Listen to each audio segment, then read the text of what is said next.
So far, we've gone over containers, images, and a bunch of commonly used Docker commands. And yet, there are a few important subjects that we haven't covered. I'm talking about things like volumes, container networking, and container orchestration. Let me give you a brief overview, and you'll quickly see how crucial they are.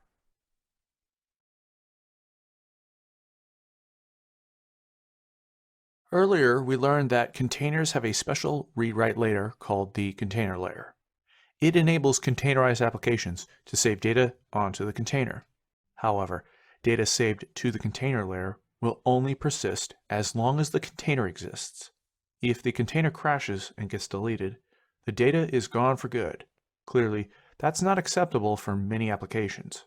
Imagine trying to run a database in a container with those restrictions. Of course, there's an answer to this problem. The answer is a volume. A volume has a file system which is independent of any one container. A volume gets mounted onto a container's file system. This has a few advantages. First, a volume's lifecycle can be independent of the container which it's mounted to. Second, volume file systems are slightly more efficient than container file systems. This is due to the layered nature of container file systems. Third, volumes can be used to share data between containers. Let's address the elephant in the room. If volumes are so critically important, why aren't we going to learn about them in this course? Yeah. Okay, so here's the reason why we're not going to go over Docker volumes. You see, both Docker and Kubernetes have volumes. So when you run a container inside of Kubernetes, you're going to use a Kubernetes volume. That's the reason why we're not going to go over Docker volumes.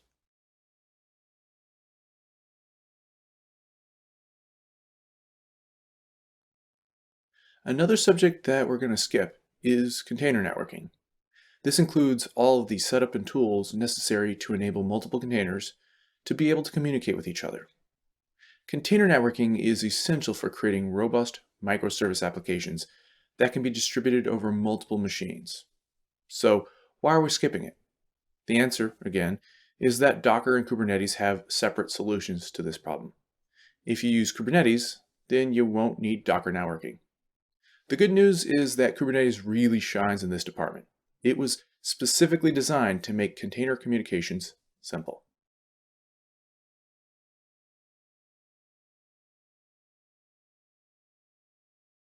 As great as containers are, there are a number of production level problems which containers can't solve by themselves.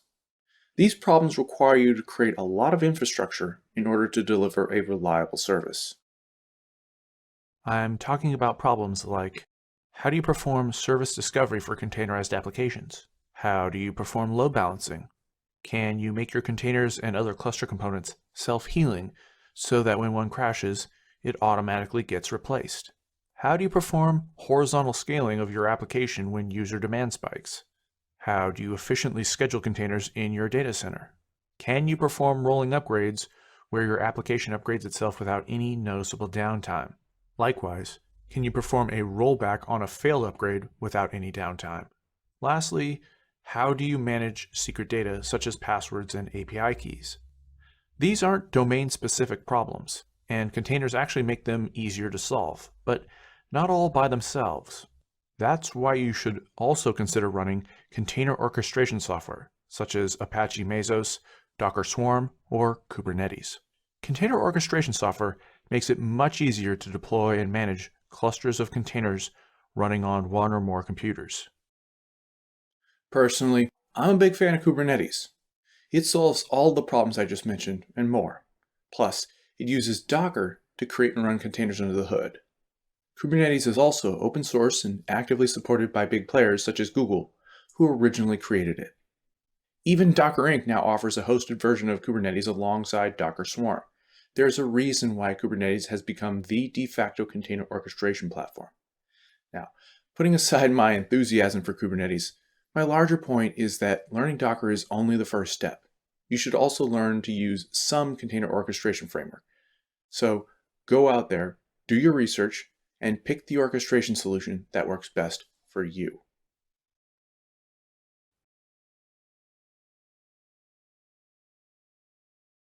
We're almost done with this crash course on Docker. Before we wrap up, let's review some of the best practices for working with Docker containers. Every container should only have one concern. Usually, this translates as every container should only have one process, but occasionally, you might run multiple processes in the same container because they have the same overarching concern or purpose. By following this rule of thumb, you make it much easier to horizontally scale containers efficiently. For example, let's say that you have a web server and a database in a single container. Consider what happens when the server starts maxing out before the database. When you create copies of the container to horizontally scale up your service, you end up creating duplicates of the server and duplicates of the DB. But you don't need to scale up the DB yet, so that's wasteful. The server and the database have different concerns, and therefore should live in separate containers. This way, you can scale up the server containers without having to scale up the database containers at the same time, a much more efficient design. Avoid using noImage tag or the latest tag. The latest tag will probably not refer to the same image over time as updates get pushed to the image repository. Using the latest tag is just asking for trouble. Keep images small. Start with a bare bones image and add what you need.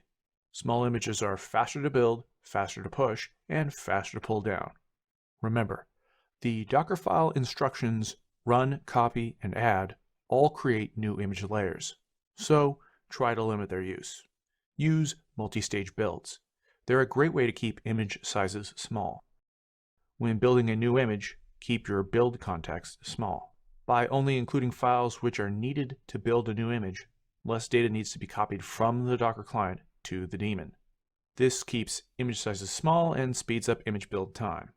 Finally, use container orchestration software. It will save you from a lot of problems and writing a lot of custom infrastructure tools in the long run. We are done. I hope that the knowledge that you acquired will serve you well in the future. If you think that you might take my course on Kubernetes, then I'll see you there. Thank you for watching.